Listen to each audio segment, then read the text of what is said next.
নিঃস্ব অবস্থায় কি দোয়া করতে পারেন একজন মানুষ, এই দোয়াটা শিখে নেন, ইনশাআল্লাহ আপনার জীবনের সমস্ত সংকট কেটে যাবে। আমি নিজেও ওই দোয়াটা বেশি বেশি করার চেষ্টা করি। দোয়াটা হচ্ছে, মুসা আলাইহিস সালাম একটা গাছের নিচে হেলান দিয়ে বসলেন, বসে দেখলেন দুইজন মেয়ে দাঁড়িয়ে আছে দূরে, পানি নিতে পারছে না, লোকজন পানি নিয়ে যাচ্ছে, ওরা দাঁড়িয়ে আছে বেচারি।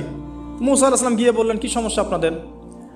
এটা নিয়ে আপনারা আবার মেয়েদের সাথে কথা বলার চেষ্টা করেন না, ঠিক আছে? তো মাহারাম গায়রা মাহারাম মেনে চলে।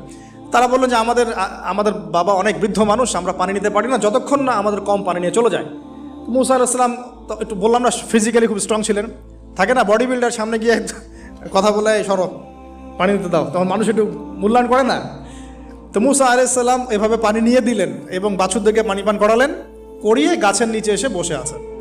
বসে বসে তিনি দোয়া করছেন, এই যে দোয়াটা তিনি দোয়া করছেন, রব্বি, একটা নেক কাজ করলেন না, মানুষের উপকার করলেন, নেক কাজ করে এসে গাছের নিচে বসে দোয়া করছেন, আল্লাহ